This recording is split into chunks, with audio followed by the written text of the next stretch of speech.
Deception is complex. Truth is simple. If a checklist for insider threat or training worked, there would be no insider threats. What do former FBI counterintelligence officers know about trust, leadership, insider threats, and human behavior that most organizations still miss? In this episode of Mastering Momentum, Robin Dreeke shares lessons about recruiting spies, building trust, behavioral intelligence, and communication under pressure. It's easier to prevent insider threats when you create an environment where no one wants to be an insider threat. Exactly. Feeling safe is our greatest thing that we're seeking. Fear is our motivator, and we're trying to control our environment. This is Mastering Momentum with my guest, Robin Dreeke. And so I never recruited anyone. I discovered which individuals had needs, wants, dreams, and aspirations that aligned with the resources that I had. Human beings invented unfair. So, Robin Dreeke, welcome to Mastering Momentum today. What a great title for a show, Anne. It's wonderful to be here. Finally get to chat in person rather than just seeing you all over social media doing amazing things every day. So thanks for having me. Thank you for being here. We just see each other from social media by reading your books as well. You can't yet read my book, but I think it's a good way to get acquainted a little bit and also to talk about our experiences with communication. Like Joe Navarro says, we are in people business together. Absolutely. So, yeah, I think the podcast is a great way to get to know each other. So welcome indeed. Yeah, thanks. Podcasts are wonderful venues to connect with people all over and just have great conversations. You know, it's one of the most popular things that's arisen over the last, I say, couple decades are reality shows. And there's no better reality show than just having a great conversation with someone and as they take you on their life arc and their journey so we can all learn from each other because the greatest thing in life is to be a constant student and a constant mentor to others. And the way to be a constant student is just keep taking in information because all of us have these amazing experiences we can benefit from. Yeah, for sure. And what I like the most about reading from your books, but also seeing a few of your online social media as well, you speaking on stages. I had to laugh so hard because we are from both sides of the world, and we are so much alike about vision and mindset, about communication. It's so fun to see that we maybe both come from services, law enforcement as well, and to see that after so many years that there can be so much we might even agree on or maybe not, but this will be the challenge of the day, I guess, to see if there are things we don't agree on. I seriously doubt that. It's one of those things in life that regardless of social status, economic status, ethnicity, background, generation, whatever you want to call it, as a species, we all seek and crave exactly the same things. Work in my world of counterintelligence and recruiting spies, and even in more recent years doing a lot of true crime commentary on human behavior, everything is extremely universal with what we all seek and crave, and that is we want to feel safe. And if you just use that as the bedrock of absolutely everything when it comes to understanding others and communicating with others and thinking in terms of what can you do, because the only behaviors you can control in life are your own, is what can you do to inspire someone to feel safe around you? That's it. And now the challenge and key to this that we all have is what does that look like to the other person? And so in order to do that, we have to let go of our own ego, our own vanities, our own insecurities, our own trauma trigger responses we have, whatever our own baggage is the ability to let go of self and not let go of yourself like, you're nothing, but just let go of self to understand and see life through that other optic.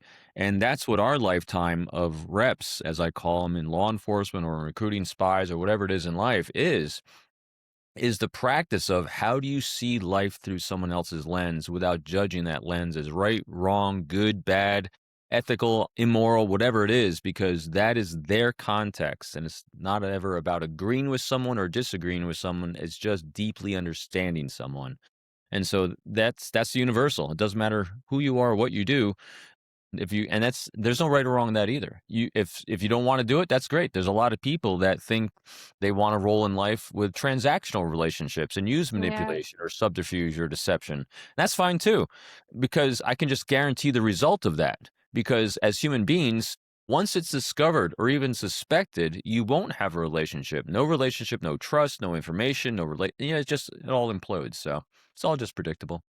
Yeah, so you actually already said so much, and also Yeah. clarifying your books, and also what I wrote in my book as well. You are not able to understand and read others if you cannot understand and read yourself. This is what you say yourself as well, right? So Yeah. before we really dive into it, because you are already doing that, for our Dutch listeners, there is a lot of mystery about secret services, about law enforcement internationally as well. And also, maybe a lot of myths about the FBI and all the departments you can work on. For instance, you worked with the FBI and also at the BAP program, right? Which is Hmm. completely different from what we see on TV as well, or in a way different. So maybe it's good to introduce yourself a little bit for our Dutch listeners. What did you do in the past? What did you do at the FBI? And also maybe why did you decided to leave in the end? Oh yeah, sure. So yeah, so my entire career, well, part of my life arc that got me into the FBI was I went to an institution, United States Naval Academy. From there, I became a Marine Corps officer because in the United States, the Department of the Navy covers the Marine Corps as well. So I became a Marine Corps officer. I was a Marine Corps officer and a captain when I left the Marine Corps and then joined the FBI in 1996 into 97. And I didn't know what I was going to do in the FBI. Is literally just a way for me to continue my service to my country and the world really at large with what I wound up doing with national security. And I got assigned to work counterintelligence in New York City. And part of my responsibilities for that in New York City was I was assigned to the Russian Military Intelligence Squad, the GRU. And so my job was recruiting Russian military intelligence officers that were under diplomatic cover at the United Nations for a large part of the formative years of my career. And in order to do that, I had to develop confidential human sources around them. I had to work with foreign partners, Yeah. and I had to work with State Department, CIA, MI6, CSIS, all the Five Eyes. I mean, it was a really robust introduction to the world of national security and protecting, national security and NATO allies and other foreign partners. You name it, everything's involved. And along that route, first of all, I absolutely loved it. I loved the human aspect of it because you are selling what I call the toughest sales job in the world, which is American patriotism to people who didn't necessarily want to buy it. Exactly. A- And also, it was illegal for me to initiate contact with them because of treaties and laws. It was also by the Russians' training. If you initiate contact, you're automatically suspected as being special services, and so they'll never talk to you again. So it was Yeah. a huge, great challenge. And I also then became an adjunct member on the Behavioral Analysis program for counterintelligence. And different than what people see on TV with the TV shows like Criminal Minds and profilers and stuff, there's lots of different behavioral groups inside of many law enforcement organizations, and especially in the FBI, which founded many of them. And you have the criminal guys that do the criminal profiling. That's not what I did. I did the behavioral analysis side, which was I strategized human engagements, whether it was interview strategies, recruitment strategies, double agent operations, false flags, undercover operations, all what I call the hooky spooky spy stuff. But all of them had a massive human element to it. And generally, you're dealing with people that fall within the normal parameters of human behavior. And granted, did deal with a decent amount of psychopathy because people that are committing espionage are generally high on psychopathy as well. Yeah. But in general, I was strategizing and deeply understanding what makes people do what they do. Because if we would take the time to figure out what made people do what they do, you now know what you can do to be part of their lives and be a trusted part of their lives. And so that was really what the team did. And, then my career expanded. I went from New York to Norfolk, Virginia, to FBI headquarters, to Quantico. I taught. I then eventually took over the behavioral analysis program team, and I did a lot of undercover work. And so I did 22 years with the FBI, plus my 9 years with the military. Mm. And so then to the final question is, why'd I leave? Well, we're eligible to retire. And so I retired when I was eligible because you start working for nothing, basically. Yeah. And whereas I loved what I did, I was glad to be done working for the government. Why so? Most of my time, what I found over the course of my career, the easiest thing in the world was strategizing a beautiful conversation with a human being, like an intelligence officer, a confidential human source, which is going to provide intelligence to help protect people. Those are the easiest conversations ever.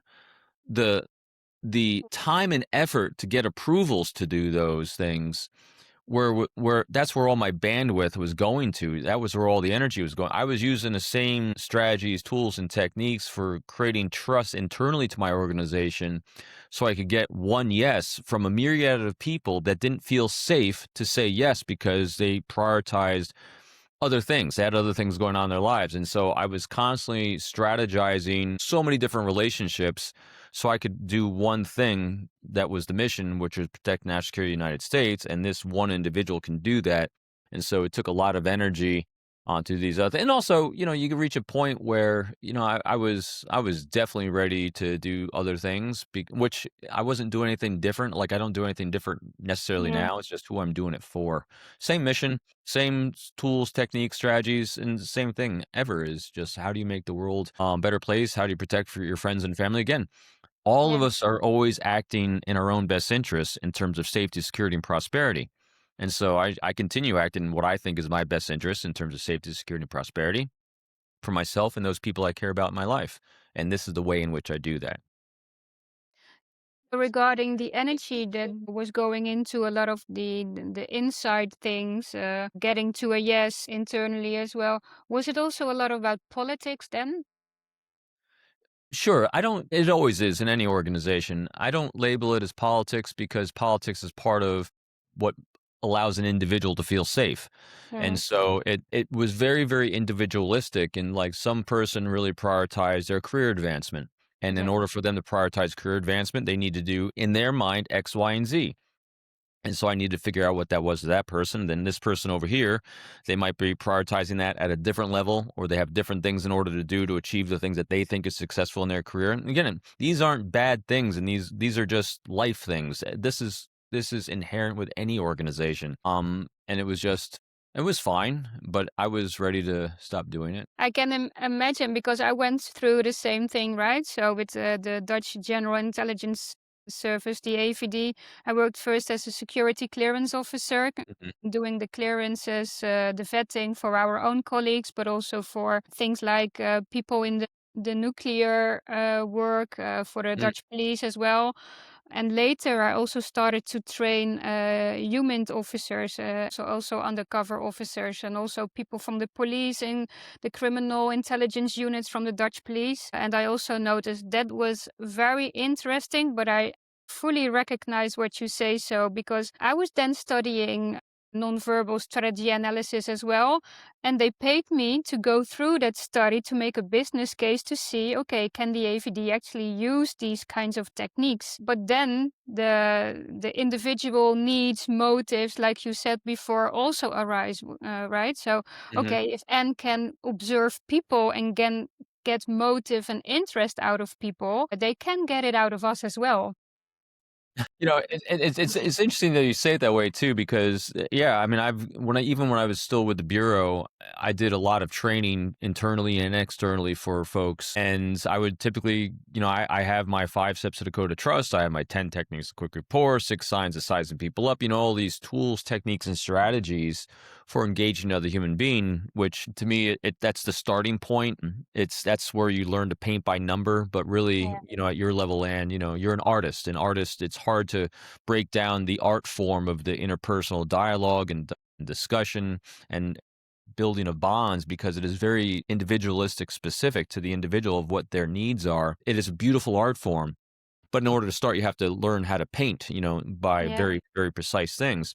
And so I would teach these classes, and individuals afterwards, like my executive management would come to me afterwards and say, Robin, you doing it to me now? You're doing this, hooky, spooky spy stuff. And I go, well, yeah, but that's part of who I am. And so I'm always saying, well, but I'm completely transparent as well. I always would ensure that I stayed away 100% because I'm the spy recruiting guy to tell you, I do not use manipulation, subterfuge, deception. I am so anti those tools and techniques because it destroys trust as soon as it's discovered, and it will be discovered. And it doesn't even matter to to the other person whether it's true or not, because people love to argue. Well, I wasn't manipulating you. It doesn't matter what you think. All it matters is what the other person perceives. Yeah. And the only way you can counter any of that is transparency. Yeah. It is the greatest mitigator of all things. If you want to inspire, and I keep using that word inspire because I'm not a, I am so hypersensitive to words and their meanings to others. And also I have to understand what they do mean to others because I know what they mean to me. And words like manipulation or convincing as someone of something, you can't. But I shy away from things like influence and persuade as well. Even though they're softer words, they still has a connotation of what I want. The So, Anne, intention. yeah, so if I'm trying to influence or persuade you, it means I still want something from you, and if I'm using that tool and technique, there's a potential element of subterfuge, deception, not being transparent. So I use that word inspire. Inspire is just having a conversation so I can understand what your dreams and desires are, and I can be a resource for them because inspiration comes from within the other person. And so I never recruited anyone. I discovered which individuals had needs, wants, dreams, and aspirations that aligned with the resources that I had that they had been thinking about their entire lives, or at least the last bunch of years. No one ever makes a decision that's going to put their life on the line in a split second. Like you see in the movies, like throw a bag of money at someone and they're going to, oh yeah, Yeah. what a bunch of bunk. And so I will always, always be as hugely transparent as possible. And when I can't be transparent about certain things because of rules, regulations, procedures, laws, I'll just say, hey, I can't because of rules, regulation, procedures, laws. Exactly. Because when you do that, what are you doing? One, you're focusing on the person and they feel safe because if I'm willing to share absolutely everything with you, they have the knowledge they need to make the decisions that allow them to feel safe from their context and point of view. It's situational awareness. We all just want situational awareness. Because again, I keep going on all these different tangents, but it's so true. It keeps going back to the same thing of feeling safe. As a biological genetic organism on this planet, we have been trying to control our environment since we were born. We are the only species that tries to manipulate the environment because that is how hundreds of thousands of years ago our children and offspring would survive if we could contain and control fire, if we can contain and control housing, food, resources, all these things we've been genetically coded for wanting to control. And so when we feel out of control, we don't feel safe. We don't feel safe, there's no trust. So that's why it all keeps coming back to what can you do to inspire someone to feel safe from their point of view? Yeah, that's quite interesting because then I always ask myself, but why do people still manipulate and influence? Because it still seems to work, right? So that's the other side of the spectrum. People seem to fall from it as well. So what might cause that, you think? Short-term gains. Yeah, exactly. People are very impatient. I hadn't really always thought in terms of that needing patience, but when I think of myself and I'm an extremely impatient person by nature, and because I have a higher tempo, and that's part of building trust too, is making sure you calm your You're tempo down so flexible. you're not off-putting. But what's interesting is definitely work in the world of counterintelligence versus any other discipline inside of law enforcement is it is extreme patience. There was not one operation that I worked that was done in a week or 2 weeks or a month or 2 months. I worked most of my operations, an intelligence officer would get stationed in the United States, and it was about a 2 or 3 year tour. And if you're lucky and you line things up just right, and they provided you opportunities for access and information and an opportunity, you might be able to make an attempt to have a conversation with them before they go back home. And it took about 3 years, if you're lucky. There were some operations, I was part of a few that lasted my entire career, Whoa. Yeah. waiting for one ask or just one conversation. So we're talking 22 years of patience, and Yeah. some that are probably still ongoing today because I never got a definitive answer. So that requires a big amount of patience because you and I could, kick off a conversation, a relationship, and because of who we are, because of how we feel comfortable with each other, we can have a great start to a relationship right now. Some people's tempos can be much slower. Okay. you have to be patient for the other person's tempo. And so, to your original question, what makes people more transactional? Because that's what it is. Yeah. People are going to use those transactional tools because they're looking for short term wins, which are fine, they work. The challenge with it is, though, if you're in a business and you're going to use transactional tools, techniques, and strategies because you're just thinking about the boardroom win or the quick sale, you'll get the quick sale, but you're not going to get a second one. Yeah. And you're going to destroy your brand, and you destroy your brand and your reputation. If people think you're creepy or you take advantage of people, you've now gotten one sale with one individual, but you're not going to get two with them, and they're not going to, and their circle of influence is going to have a bad impression of you. So you either you have to do two things if you're going to be transactional and successful.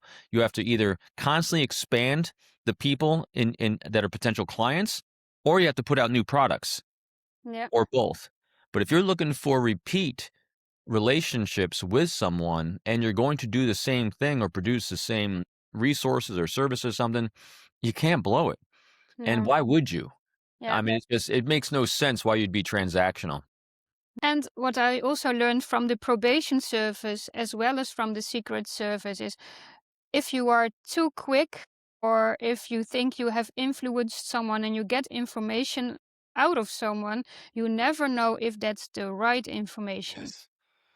That's the problem, right? Because like we know from interrogations, people want to get rid of the pressure for one, Mhm. but also people will always test you if you believe things they tell you. And if you say yes too easily, you never know what you have missed because you haven't observed it yet. Yeah, and there's so many things that play into that. You have your own confirmation biases if you're emotionally attached to the outcome you're seeking, and you hear what you wanna hear because someone gives you what you wanna hear. You're like, "Oh, I got it," Yeah. and you run off and you take advantage of it rather than following up with just active, deep curiosity is like, help me understand what that means. Help me understand what that means. Take me down the path that led to this choice, led to decision, and all these other things. And so you explore every single nook and cranny until you understand it with simplicity Yeah. because deception is complex. Truth is simple and it's congruent with tempos. It's congruent with everything. And so it's people that love to say they're truth detectors or deception, great at deception. No, you're not. Well, that's a discussion I want to talk about as well, for sure. But while you were talking, it also reminds me of the training I do a lot with, for instance, fraud investigators at banks. And they have to also look at insider threats, for instance. And when they talk about fact finding, they also think, okay, they gave me the facts, so now I know enough so we can close the case. And then I start to talk about many other scenarios. But how do you know that that specific person is person you actually need or want? Is he or she influenced by others? Is there an organization behind it, etc., Right. etc.? So people are so impatient, thinking if they confirm their facts, they think they have it all. So this is what made me think about what you talked about earlier. Yeah, people love to rush to conclusions because it Yeah. allows them to feel safe and move on because the other motivator we have is fear. They fear for their jobs, they fear for not having the number or statistic they need to close a case and move on because you have people that are impatient and bean counters, as we call them, up above us that are just looking to move on to the next thing. And they think, and it's so fascinating because people that don't understand people think that people that do know people can just snap their fingers because boom, boom, boom, boom. Oh, I know body language and I can read you and I can assess everything coming at you and I move Yeah. on next. No. It's so specific to the individual you're engaging. You have to understand that person's life, that person's baseline is all right. As I call it, you discover their life arc. Because discovering the life arc, that spark and inspiration of who they were when they're younger, the things that they were doing between the ages of 9 to 24, which allowed them to feel safe, is what they're going to continue to seek out the rest of their lives. It'll take different forms, but they're still seeking those same things, that same validation, those same types of people, healthy and unhealthy. And Yeah. so that's where we have to really take time to explore those nooks and crannies and those relationships that develop through that arc so we can understand the decisions they're making today to see if they are a threat or not a threat. And as I always say, it's easier to prevent insider threats when you create an environment where no one wants to be an insider threat. Exactly. In other words, don't be a jerk and you won't have insider threats. Yeah, and you also talked about the art of it, right? So the art of being able to observe and also to have those communications to build Yeah. trust. I know myself, and I also heard it already also on one of the videos where you were on stage talking about people who tend to be highly sensitive to nonverbals or Mm. incongruence, for instance, are the people that have a different background maybe or a difficult background, which I immediately recognized from myself because my mother has borderline psychosis, Yeah. dealt with a lot of things in the past as well. I remember that I immediately knew when coming from the stairs when I could go into the room, yes or no, things like that, right? Oh, yeah. So I was wondering, you saying being very highly sensitive, hypersensitive. Can you tell us a little bit about where you came from and what made you so hypersensitive to cues? Yeah, we all I think all human beings go through a level of, trauma experiences when they're younger, and it's all varying degree, and it's all with relativity to each other, and so mine is no different. I grew up as an only child, in a very low income, house where my parents were, I think, 21 when they had me. Yeah. No, barely got out of high school, very low income, provided. To this day, my parents have never owned a home in the United States, which is very unusual. They still only rent. And so at a very young age, I was having to cut wood to heat our house because we didn't have heating in our house for a number of years. And I became a very, very good problem solver and observer of the world around me because I needed to do things to allow myself to feel safe. I was bullied a tremendous amount during the middle school years because of being an only child, being blonde hair, blue eye with the name Robin in the United States, makes you very Oh, vulnerable. yeah. And especially with no siblings. And we moved around a lot because of my family's financial situation. So constantly having to try to make new friends, and so I became very adept at that. And also, with my my dad, a very good man, and I love him dearly. But that time period in life when he was struggling a lot, alcohol was a very prevalent influence in his life, and so it makes you highly attuned to people's behaviors. And I was very good with understanding. I still do this to this day. Hearing like vocalization, you can tell when someone is off. You can hear the difference in the modulation, the tenor, the intonation, and so not just verbally from body language, but also vocalization. Matter of fact, just as an example, my son, who is my kids are so amazing to me. That's my main role in life is dad. My son is a 25-year-old Marine Corps fighter pilot, and my daughter is a 27-year-old labor and delivery nurse.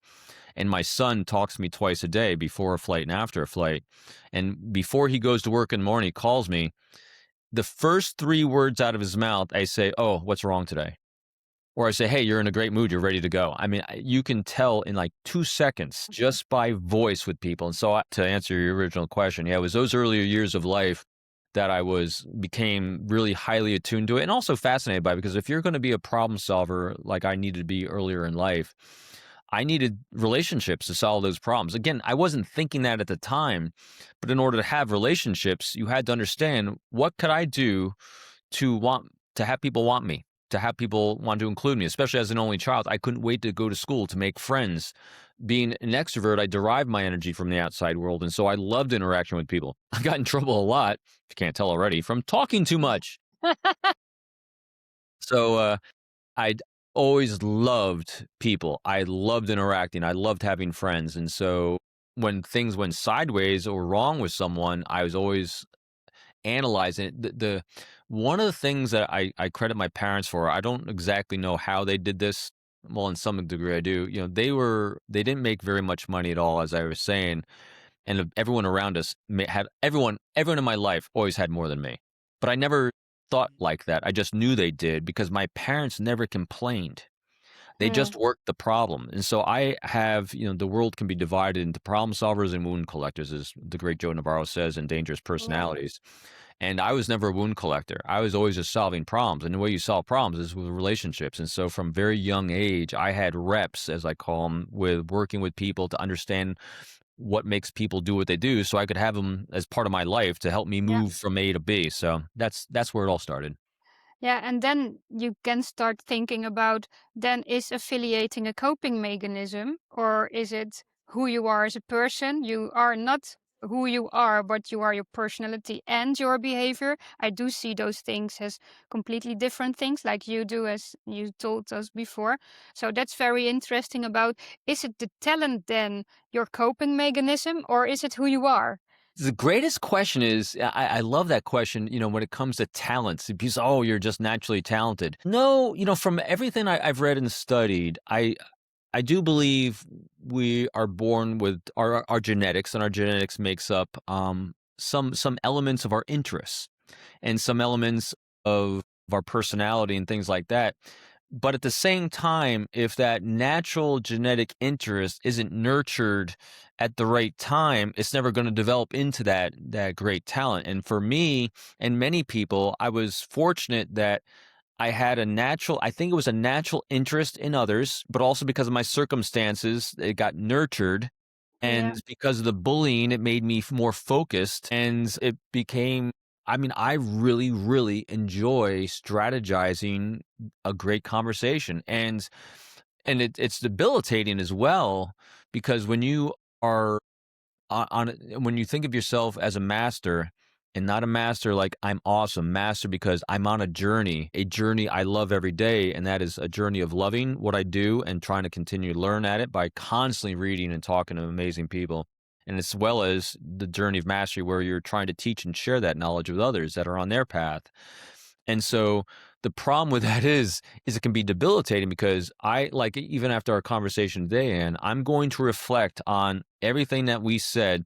Most yeah. of all, I'm going to reflect on everything I said.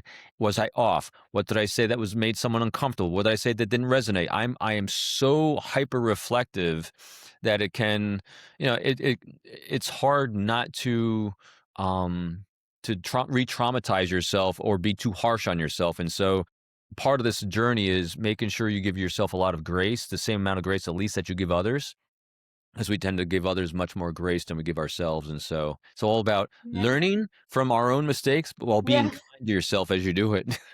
Yeah, and that's the most difficult part, right? Even with every podcast episode, I prep too much, being too perfectionist. I have to know everything. And like now the conversation is going, it's like very natural, right? Forgetting the prep, Right. but you have to do it beforehand, because what if? So it can be very energy draining, right? So, and this is, like you say, there are many beneficials, but also difficulties because you can never let go. You're always working on yourself. It takes a lot of energy. So, how did you deal with that, and how do you do it now? You gotta fall in love with the process. Part of, and you're saying it a bit earlier, the humanistic aspect of it, and the knowledge of self. When you said knowledge of self earlier, I was thinking of what I consume in the way of my information, which is I keep I keep my copy of the Tao Te Ching right here. So as much as human behavior that I study in the nonfiction world, I also keep very grounded in a lot of Eastern philosophy, whether it's Stoicism and the author Ryan Hmm. Holiday. Matter of fact, he's got his new book out. I'm going to be reading that. My Tao Te Ching by Lao Tzu right here. Robin Sharma is another favorite author of mine. One of his favorite books I wrote is Who Will Cry When You Die? Eckhart Tolle's Power of Now. So I do Yeah. a lot of reading about self. I just got done, not Alden Mills. There's a great author from the 50s and 60s, and I just read The Way of Zen from him. I can't believe I'm forgetting his name right now. But anyway, I've read the Buddha, Thich Nhat Hanh, another great Buddhist monk teacher from Vietnam.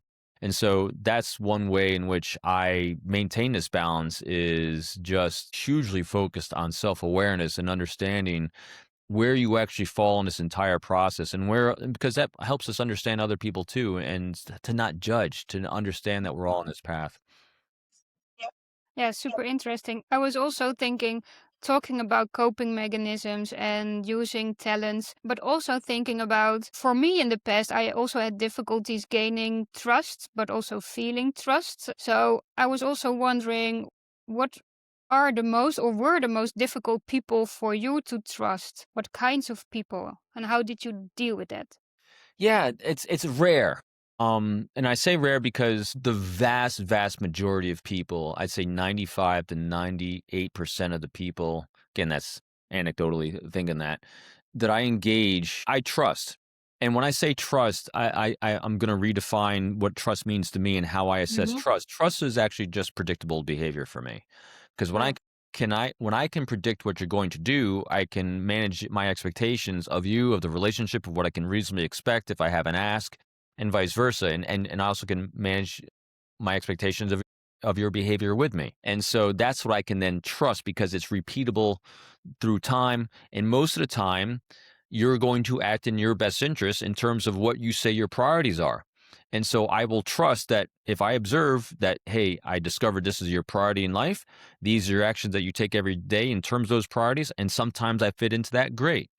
And also, I will do trust in lanes. So just because I trust Anne, you drive a vehicle, I'm assuming, yes? Yeah.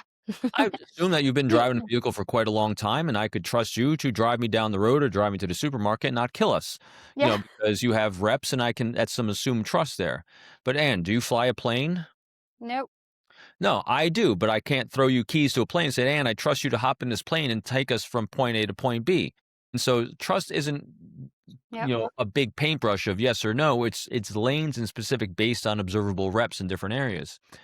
The most challenging people, and they don't come up that often. There's actually someone in my life right now that is like this that I'm on a board with, that to deal with are the ones that are hiding and consistently keeping their agenda hidden because they're constantly acting in their own best interests, but it's one that they're using a lot of subterfuge and deception with to hide what their best interests are. And it's extremely self-serving best interests where they're taking energy, bandwidth, and resources for others and directing it something for themselves, which is fine because everyone does that, but there's no outlet for it. You don't know what it's in terms of. And so those are the people because they're using subterfuge and deception. I don't Mm. trust that person, that lane. Now, here's the other challenge. Most of the time, it'll just be in one lane. And so if you go over here, hey, everything's fine over here. So I just won't deal with them in this area here. Yeah. There's a few individuals that roll their entire lives around that kind of behavior. Those are what people call toxic. And I Yeah. just stay away from crazy toxic people because if you are not willing to inspire me to feel safe with you like I am with you, that's just your path. And I'm not going to judge your path, but your path does not need to intersect with mine whatsoever. Interesting, because I also thought about questions about the people who listen to me, for instance. They are in child health care, for instance, or in law enforcement or forensic as well. And they have to deal every day with people who are not inspired by showing their agenda and their motives, right? Sure. They don't even want to deal with you. And then often we say, also in negotiations, for instance, I just had the Dutch ex negotiator, law enforcement, say, there is no negotiation if you don't have common interests. So why would you deal with each other, right? So no Mhm. negotiation.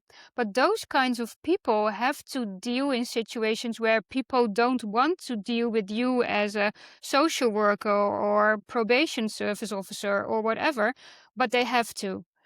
So how can you trust them? How can you build trust if people don't want to deal with you in the first place? And the other way around, vice versa. So how Yeah. would people deal with that? There's a lot of elements in there.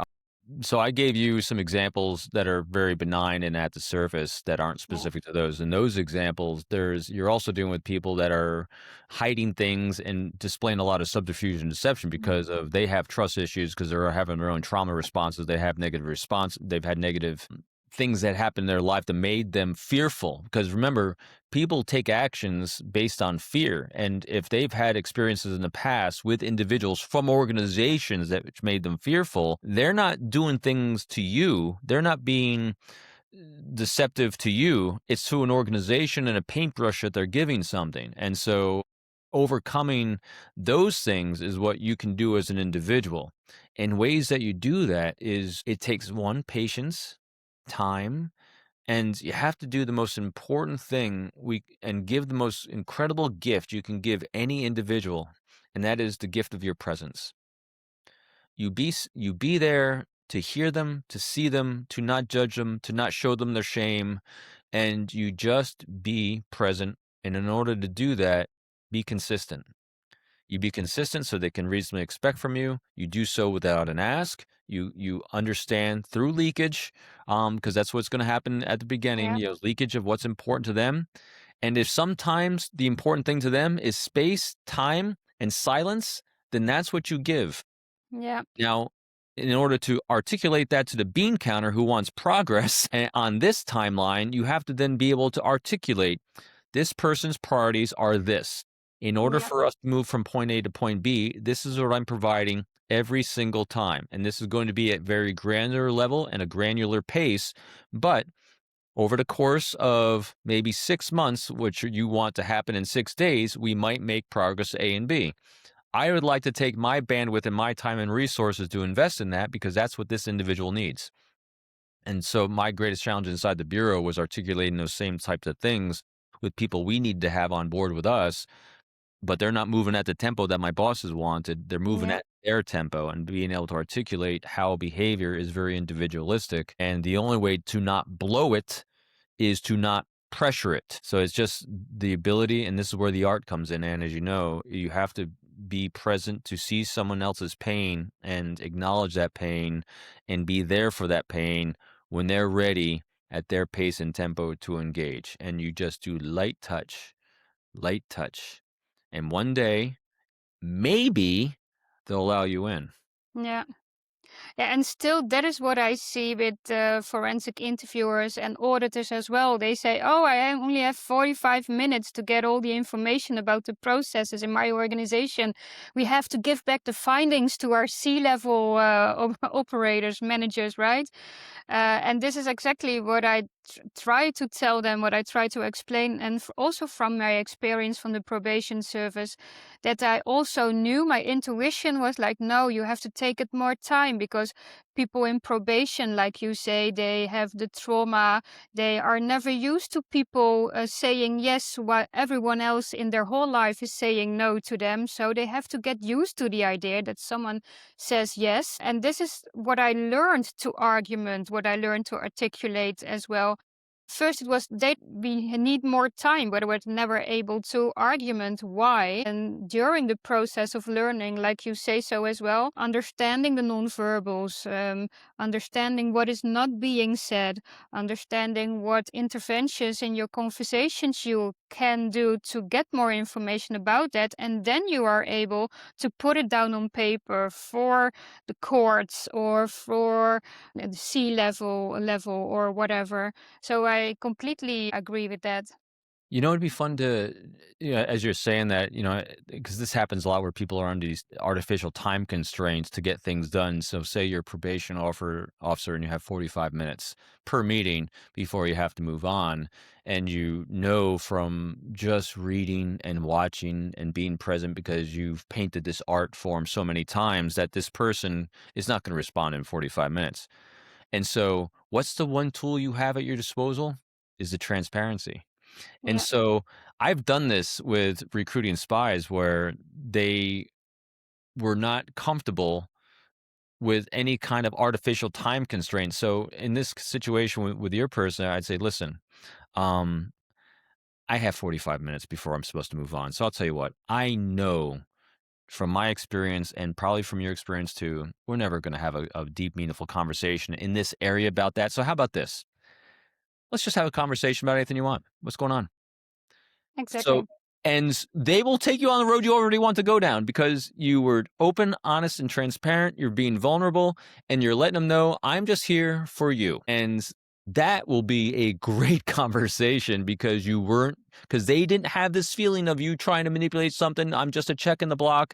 Since you only have 45 minutes, you're willing to put aside your agenda to be there for them. And what's going to happen? A great conversation, potentially, but no matter what happens, it's going to go better than otherwise would have done.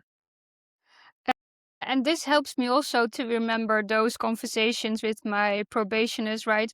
Where they say, do I have to be there every week for 45 minutes or an hour? And I say, yes, you have to, Okay, because this is where what's being reported, right? So what I actually did was, okay, but what do you want to talk about? They didn't want to talk. And I then say, okay, we can just close the meeting and have get a coffee outside or do your smoke. And then we say goodbye. And then actually, because it was not in the room, because they were having their coffee, being more relaxed, cortisol lowering, then the conversation actually started, right? In the not so more formal situation. But then they started to talk. This is what I had to remind myself of. there's a great and powerful world. That's why I reacted like I did. I apologize for that. There's a great and powerful mindset that can shift immediately in here. They said to you, do I have to be here? Yeah. That is what's, if you shift that, it changes the entire dynamic from, instead of saying, no, you don't have to be here, you get to be here. Yeah. You know, when people are trying to overcome anything in their lives, whether it's an addiction to something or a bad habit with anything, or even a work environment or a new routine that you are resistant, that it's challenging, if you shift that mindset from I have to do this, if you say you have to do something, it requires discipline, self-discipline. Self-discipline will fail you a lot of times. James Clear talks about this in Atomic Habits. You know, you start out with Mhm. one small thing and it cascades over time. And just think about this. Think about the mindset of someone that says to themselves, I have to do this. Do you think, because this was so important when I was doing interviewing and when I was doing engagements and trying to develop relationships, when I was working with my team, people, especially in law enforcement, and I'm sure you saw this too, people, when you think of a human being as a target or a subject of an investigation, you're now objectifying a human being. You are now thinking of someone as an object, and now you're thinking, I have to go interview this subject. You can say all the right words you want, but your emotions here are going to be completely incongruent. They will pick up on that. You are Exactly. killing yourself in any relationship you're going into if you have that mindset, rather than, I'm going to be talking to Anne, not a subject, not a target. I'm going to be speaking with Anne, and I don't have to do it. I get to go speak with Anne. So when you say you get to go do something, you're looking forward to it. It's part of your life rep. I don't have to do anything every day. I get to live this life. Yeah. And that mindset of getting to do it, you see life then, you see every engagement as a great joy on your journey.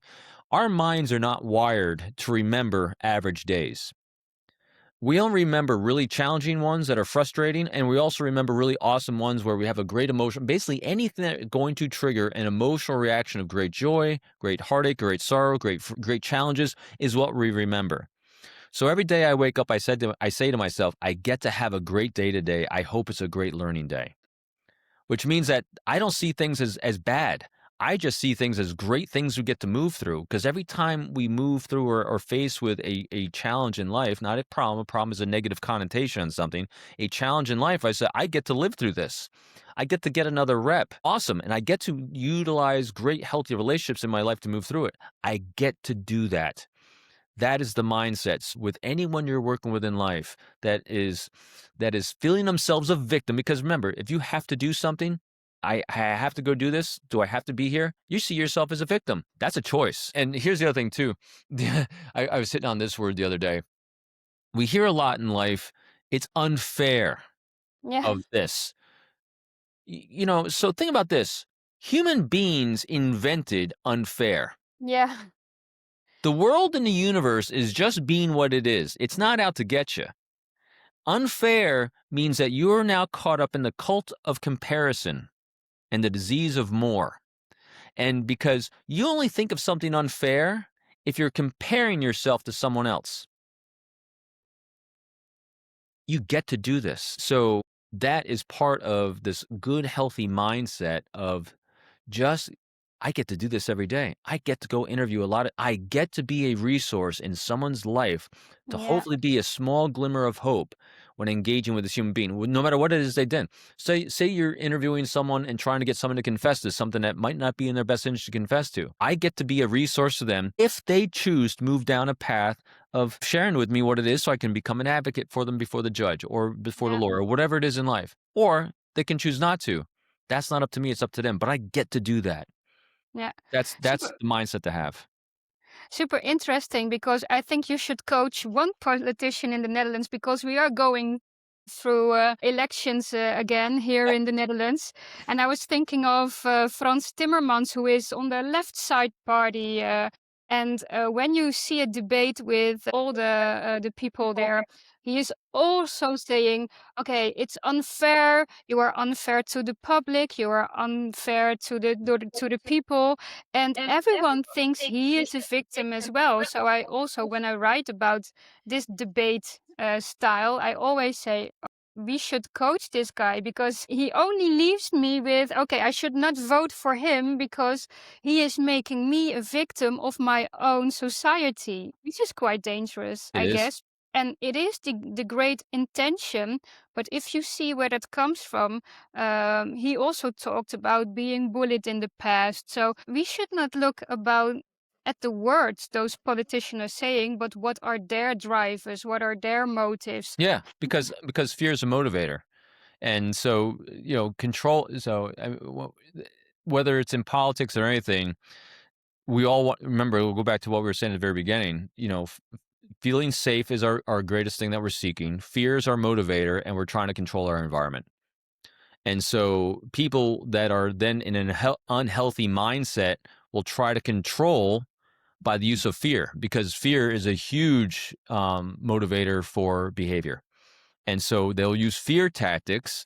And what's one way you use fear tactics is victims. When you tell Yeah, someone they're a victim, they're going to be fearful. And if I'm fearful, I need to reach out to someone to help me because I'm a victim. Instead, what leaders do is leaders tell you how you can just work and solve the problem. That's it. yeah, Solve the challenge. Leaders solve challenges. That's it. They're not fear mongers. Leaders solve challenges and problems. So anytime I'm listening to anyone in politics or anything else, I'm looking for people who's just working the problem. I do not care about the victim here. Well, the victims, yes, I do care about, but yeah, you saying yourself as a victim, okay, great, you're a victim. What are you going to do about it? exactly. And not, because here's the other thing people get wrapped up in, just talking about our emotional brains. Our lower thinking brain is always asking why. Why me? Why this? Why is this happening? Why is such a subjective word? It doesn't work problems. Asking yourself what questions do, what forces our brain out of being emotionally hijacked to be very specific. And when we're asking ourselves, what was the outcome that we're seeking? What can we do differently next time? Instead of saying, why did this happen? Why can't we work on this? You're going to get all these different opinions. When asking why, you're going to get opinion pieces. Asking what forces our cognitive, thoughtful brain to engage for specifics. And all the emotional hijacking and emotional deregulation starts flushing out, and we start working the challenge. And the first thing you should be asking yourself, what's the challenge we're working? Who do we need to reach out to help us work this problem? Yeah, People sometimes ask me, so Robin, if you're facing challenges and chaos kind of strikes an organization, what's the first thing you do? So the first thing I do is I slow down, I back up, and I observe. And what I'm observing is who is running around in circles, whining and complaining, and who's picking up a phone to call someone. yeah, That's who I zero in on, because when people start reaching out to their contacts and their relationships and their network of problem solvers, that's who I'm going to, because that's the one that's diving in right now. I do this with my kids all the time. Every time chaos hits, who do we need to talk to? What relationships do we need to work this challenge? That's it. great lessons already. We talked about time, right? And we are already in for 55 minutes Look at us. already. So there are a few questions I do want to ask because we both went into commercial business and commercial people business, if you will. Yeah, I like And that. what we see in, for instance, Dutch intelligence, people sometimes raise an eyebrow and they see people who go from services to commercial. They say, these people are the cowboys. Are they selling knowledge or are they selling themselves? So Is this something you recognize going from government to commercial? Selling knowledge is selling themselves. It's interesting. I'd say the big difference between going from government into the private sector is, and I knew this beforehand. I did a lot of work with private sector outside because when you're working in intelligence organizations, you need to partner with private corporations all the Yeah. time. And the biggest difference is government isn't for profit. And so you got a lot of people taking a lot of lazy shortcuts or doing nothing because they're going to have their jobs no matter what. And for corporations and companies, you have to be able to articulate exactly what I'm doing and how that's going to have a return on investment, ROI, and be very specific to, hey, if you do X, Y, and Z, here's the difference in your bottom line because your bottom line is tied to people. Your people are this. If you don't have trust with organizations, we've been articulating this from the beginning. If you're going to destroy your brand because you're going to be transactional in what you do, the science is really solid. You're not going to have a great brand reputation. You're not going to get referrals, no business. Matter of fact, even on my website with my partner for our corporate training, we do D2, spy leadership with Matthew Dunn from we actually have on our opening website the studies that are done, but that the power that relationships bring to CEOs and executives and the success they bring through having these networks and healthy, strong relationships. And so that's the big thing, I think, going from government to the private sector, if I understood the question right, is be able to articulate, hey, here's how these human factors really play into the bottom line of your business, especially in our culture and society now, which people have lost. I wouldn't say lost. We don't lose anything as a society and a species. It gets delayed. Like the skills that you and I gained at an earlier age because of our upbringing, for a lot of people, that aha moment and that passion happens maybe later in life. So it's delayed. And so that's why I think people like us are really critical to organizations and companies because organizations and companies that if everyone's selling the same product, service, and everyone looks the same vanilla, all the same, who stands out? Yeah. The ones that actually create those great relationships. And as I say, I think it's in Robin Sharma's book, Who Will Cry When You Die, ask yourself, who could walk around that corner right now in your home or in my home here, or you see a text pop up from someone and you just light up inside because you can't wait to have a great conversation with them. They're doing these things. They're doing what I call the 4 keys of communication. They're seeking your thoughts and opinions instead of talking about yours. They're talking about your challenges, your priorities, your pain points in life instead Mhm. of theirs. They're validating you non-judgmentally with a lot of discernment, with active curiosity, and they're empowering you with choices. Those are the people in your life that you can't wait to see because they just are present for you. You can be you, you can share, and they're saying, "Wow, that's so exciting, that's so wonderful." And then ask yourself, are you that person for someone else? So if you're a company or organization that has to battle your way in to convince someone to get a meeting with you, ask yourself, is that the best way I can be doing this? I guarantee you it's not. And so that's why having people like us with 20 or 30 years of doing this at the highest levels of government where no one had to talk to us.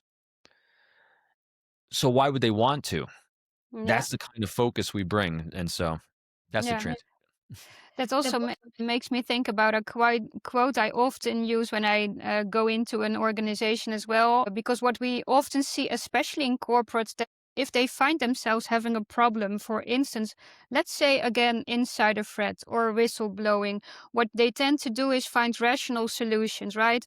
Another mandatory training, another AI solution for whatever. And then I always ask them, why always trying to find a rational solution for an irrational problem? Because behavior is quite irrational, especially when people are hijacked emotionally, right? So that's where they find themselves in situations that are not predictable.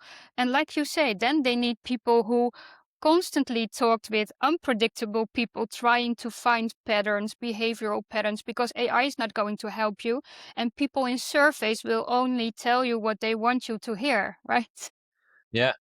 I mean, So, it's so easy to understand too. I mean, so let's just look at key patterns of human behavior. If a checklist for insider threat or training worked, there would be no insider threats. yeah. We haven't solved that problem for thousands of years. Yeah. So you just look at then companies and organizations that don't have an insider threat problem. What do they all have in common? They have a healthy culture. Yeah. And what are healthy cultures based upon? Strong interpersonal communications and relationships with each other. Those are the corporations and companies that don't have a problem with insider threat because they're not on witch hunts. If you Yeah. create an internal witch hunt because you put out a new checklist, now everyone's got has a negative confirmation. So think about this. Negative confirmation biases are horrendous. Whether you're conducting an interview and you're looking for deception, yeah, you'll find deception, but you'll miss all the truth because you're looking for Yeah. deception. And so same thing. If you put out a checklist or training on indicators for insider threat, you're going to see nothing but insider threats, and then everyone becomes fearful. People become fearful. You create more insider threats. It is horrendous, and so it's much easier to prevent an insider threat by creating a culture where no one wants to be one. Exactly. So also let's talk about deception detection because we mentioned it earlier before, right? And I think we are on the same track here. But what I do find interesting is the market of behavior analysis. There is a commercial market for it now. And also, like we talked about before, people want to hear the easy stuff, being able to look for detection, lie detection, one-on-one non-verbal cues for lying, etc. So this is also what I think we as professionals have to fight against. Yes or no is sometimes difficult to pinpoint because it's harder to say. It's not easy. Behavior is complex. So sometimes I'm jealous about how well people are doing in this behavioral lie detection market, if you will. So how do you deal with that? They're selling snake oil. That's what I say. It's a cliche and a phrase. These are the people selling the hooky spooky carnival tricks, as I say. And here's your proof. If lie detection was reliable and scientific and viable, it'd be admissible in court. Yeah. There's not a court in the world that uses a polygraph examination as admissible as proof of deception or truth. There's no recognized expert that can ever take the stand as a lie detection expert and testify that what they're saying is truthful or deceptive. It's never, because it's human behavior. It's all interaction. And I know Joe Navarro's a great person in your life as well, and same thing with mine. And he's one of the preeminent people on nonverbal behavior, and he will tell you himself, as well as all the studies, the best people in the world at trying to read nonverbal behavior are about 50% accurate on detecting deception. I don't even try. As another great friend of mine, and also Joe's, Jack Schaefer, says in his book, The Truth Detector, is it's much easier to inspire someone to tell the truth before they have a chance to deceive you. And now nonverbals are great cues to stress, and stress can be deception, stress can be bad memories, stress can be you just being a jerk. And so what we do as great investigators and as human beings that are curious about others is we explore what might have caused a change in you. And so Yeah. we do that by being present. We take a baseline understanding of what comfort is to you. And when we see stress being indicated according to your baseline, we then get curious about what caused that stress. And, but to say that someone's lying, I mean, how offensive is that? I mean, just, Yeah. Yeah.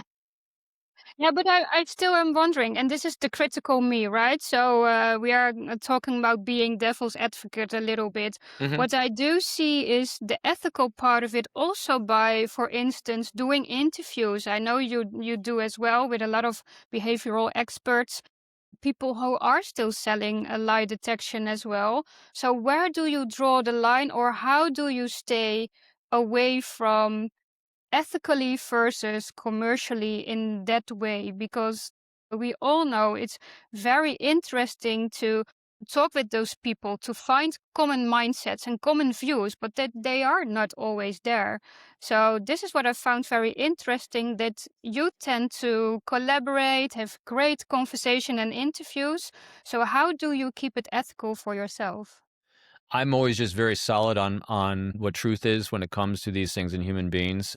I also eh, I let people be who they are is the best way to put it. And it I totally understand what you're saying, because there are people out there that are taking advantage of others for profit, saying they can do X, Y, and Z, and they sell them these things. And when someone asks me what I think about so and so or any of these tools and techniques, what I will always do my best to share is, well, here's what the studies say, here's what the research is, here's what my truth is. And at the same Yeah. time, and they said, well, what do you think about so and so? And I said, they're a great entertainer, because it's entertainment, And I said, here's why it's entertainment, and here's why you enjoy it.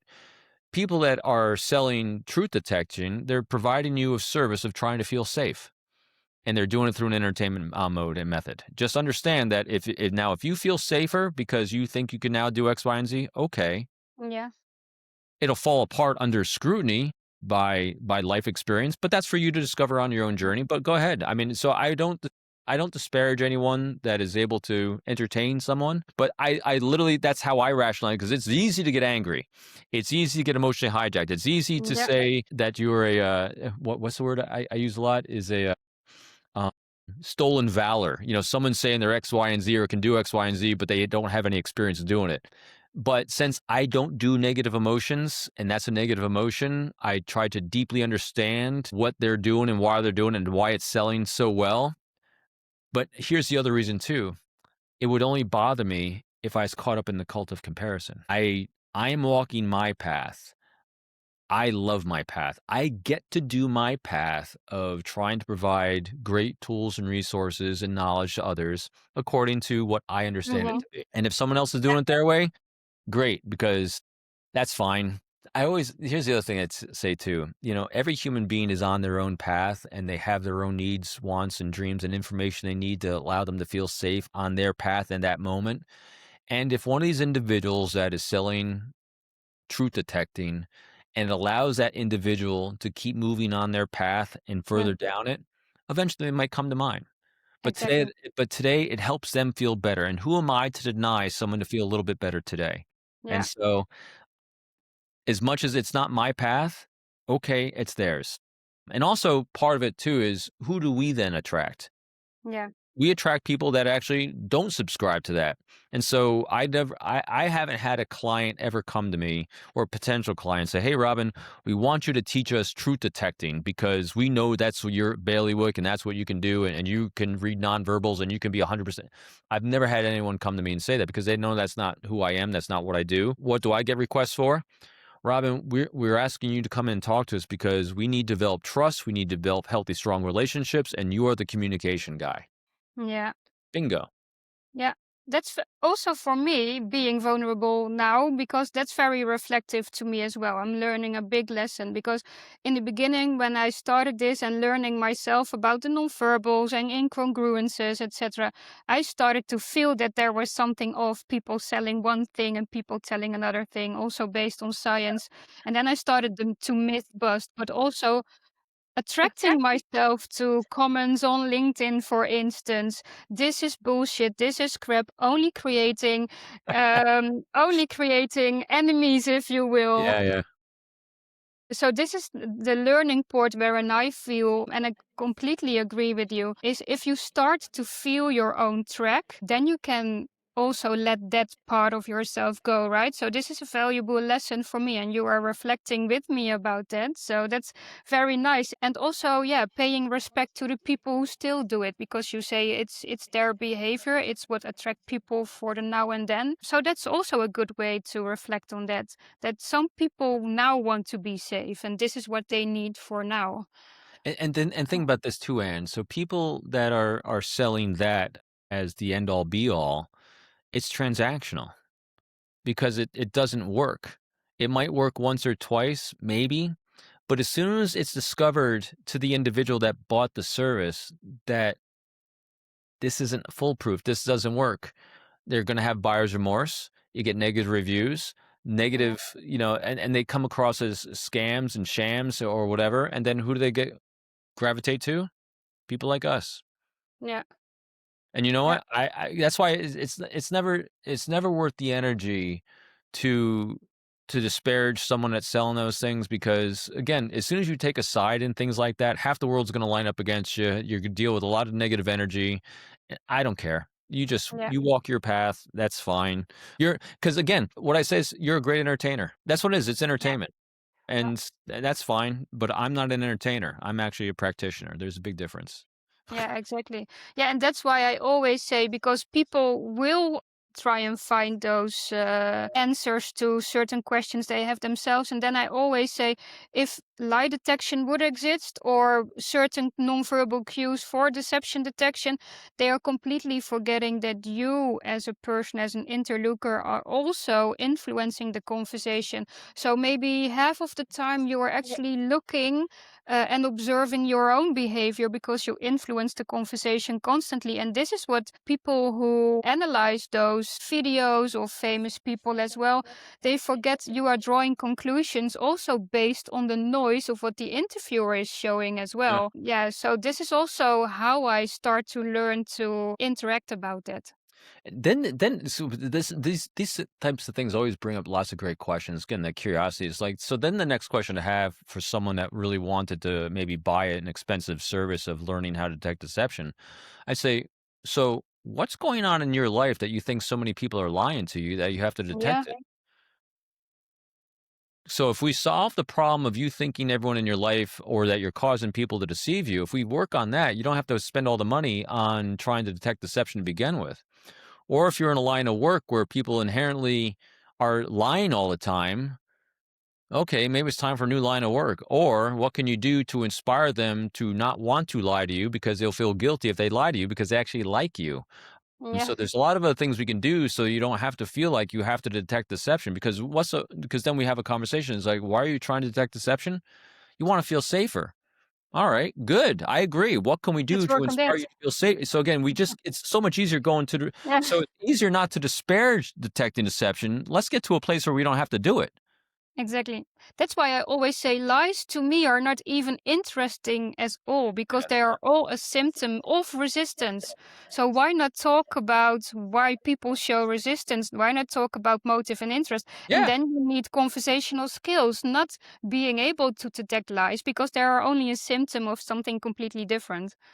And so people are telling lies to control you, to control the information, control everything because they feel unsafe. So if I just have a better conversation with you or you don't feel unsafe, you're not going to lie to me. Yeah, I remember there was a guy I was once thinking about buying a truck from, a pickup truck.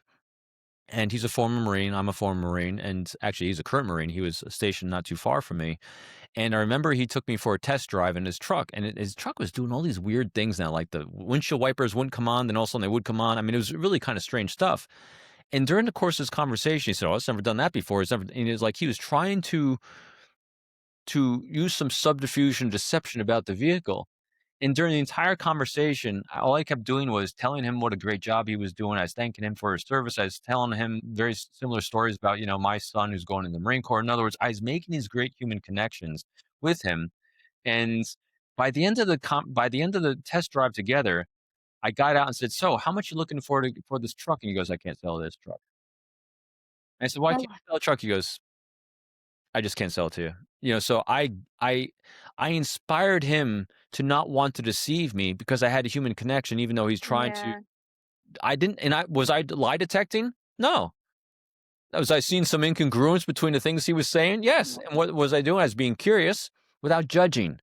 Yeah. And as his facade started falling apart because he didn't see me as an object to be taken advantage of because he's trying to get a deal for himself, I inspired him to not do that. Just be honest. It's like you'll feel so much better about yourself in the morning. Anyway, Yeah, that's a great practical example. I think people will love those. Yeah. I do this stuff all the time. Yeah. Yeah. So I think we could talk for hours and hours, No doubt, Robin. man. So maybe we should do something with go searching for subjects or themes or something we can talk about. But I think this is a very nice way of getting to know each other.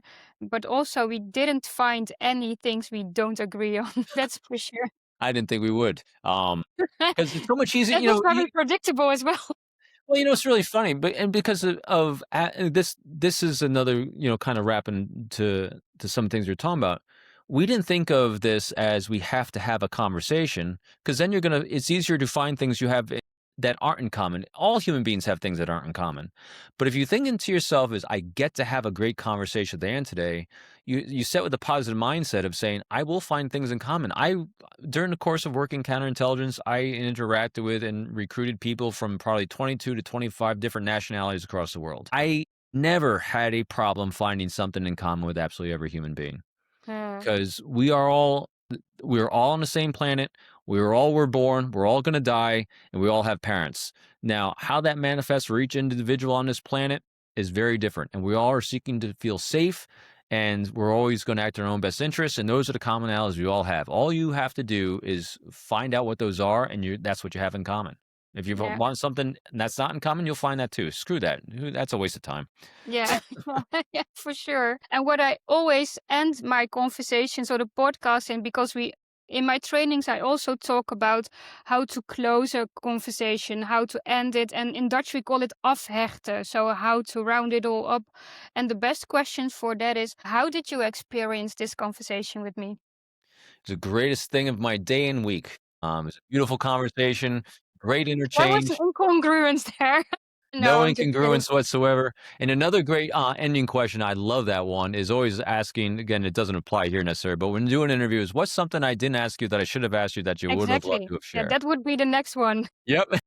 But also, what could I improve on how I do my conversation? So those two you can answer. Yeah, I've never have anything to anyone could ever improve upon, because anyone that is self-aware enough to know that they're on a learning journey, just keep doing what you're doing. Just keep making another great rep. Just keep doing what you're doing. I don't think if anyone could have done anything, I never think in terms of someone could have done that better. You did it Mm, exactly the way you were meant to do it in this moment. I mm, know from our conversation you're going to reflect on it on your own. So who am I to say what's more or less important? Now, if you ever had questions, like if someone had a question, like, hey, when I said X, Y, and Z, what was your response to that? What did you think about that? I could give you yeah. feedback on what I thought about it to see as you're assessing yourself was good. But no, you did exactly the way you were gonna do it, and I thought it was awesome. It's a great conversation, so thank you. Yeah, thank you. I was also reminding about a professor here in the Netherlands called Roos Vonk, and talking about self-awareness, because we are constantly talking about self-awareness, is that she also says you think you can learn a lot from yourself by going internally, thinking about reflecting on how you did it, what you did, but nothing is further from the truth. You do it by asking others, Mhm. because you tend to reflect on your own cognitive biases and noises as well. So this is also for me a reason to ask it. It 100%. also reminds me of Roos Vonk. 100%. Those people in our lives are what I call the loving critics. Yeah. Those are the ones that, like everything I do, I bounce off my wife on absolutely everything. For some people have spouses that are great yes people, support you no matter what. Nope, not my wife. I get a lot of honest truth from her, and so I generally, when I'm doing something big, it always gets run through her because, like you said, I'm very, very good at being a loving critic and objective for other people with a lot of love and a lot of caring for someone else's path. And I can be probably 95 to 98% really, really good. I won't say advice. I don't give advice. Asker of questions that help people discover a great path. Yeah. For myself, good because again, we have our own cognitive biases. 50 to 60% is where I think I might be at. Tasha Eurich, when it comes to self-awareness, she's a great author, wrote the book Insight. She talks about most of us, matter of fact, all of us think us to be much more self-aware than we actually are. Yeah. So yes, no, I completely agree. But at the same time, though, I'm all about everyone's walking their path, their way. So good job. Well, thank you so much for your reflections and getting to know you from the side of Europe and the Netherlands. And I think when people listen to this podcast, yeah, they will be able to reflect and get a lot of these lessons in our conversation. So thank you for being with me in this Mastering Momentum episode. Thank you, Anne. My pleasure. Hope to see you soon then. Absolutely. Today, Robin reminded us of something many organizations still struggle with. Human problems rarely have purely rational solutions.